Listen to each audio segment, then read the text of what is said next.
ನಿಖಿಲ್ ಕಾಮತ್ ಅಂದ ತಕ್ಷಣ ನಿಮ್ಮ ತಲೆಗೆ ಏನು ಬರ್ತದೆ ರೀ ಫಸ್ಟ್?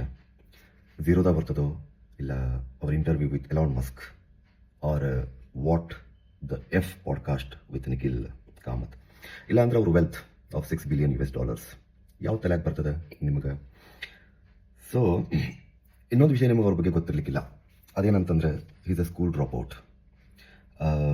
ಮಜಾ ಏನಂತಂದ್ರೆ, ಇವತ್ತು ನಾವೆಲ್ಲರೂ ಮಾರ್ಕ್ಸ್ ಬೇಕು, ಡಿಗ್ರಿ ಬೇಕು ಅಂತ ಏನೆಲ್ಲ ಒದ್ದಾಡ್ತೀವಲ್ಲ, ಮಾರ್ಕ್ಸ್ ತೊಗೊಂಡ್ರೆ, ಡಿಗ್ರಿ ಸರ್ಟಿಫಿಕೇಟ್ ತೊಗೊಂಡ್ರೆ ಟಾಪ್ 100 ರಿಚೆಸ್ಟ್ ಇಂಡಿಯನ್ಸ್ ಲಿಸ್ಟ್ನಾಗ ಅದಾರೇನು ಅಂತ ನೋಡಿದೆ ಇವತ್ತು ಫಾರ್ಬ್ಸ್ ಮ್ಯಾಗಝಿನ್ ಒಳಗೆ. ಯಾರು ಇರಲಿಲ್ಲ.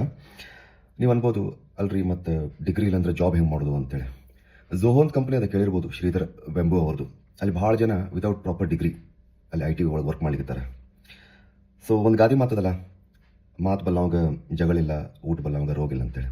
ನೀವು ಕಮೆಂಟ್ ಮಾಡಿರಿ, ಸ್ಕಿಲ್ ಬರಲ್ಲ ಅವನಿಗೆ ಏನಿರಲಿಕ್ಕಿಲ್ಲ, ಸ್ಕಿಲ್ ಬಲ್ಲವನಿಗೆ ಏನಿಲ್ಲ. ಕಮೆಂಟ್ನ ಹಾಕ್ರಿ ನೋಡೋಣ.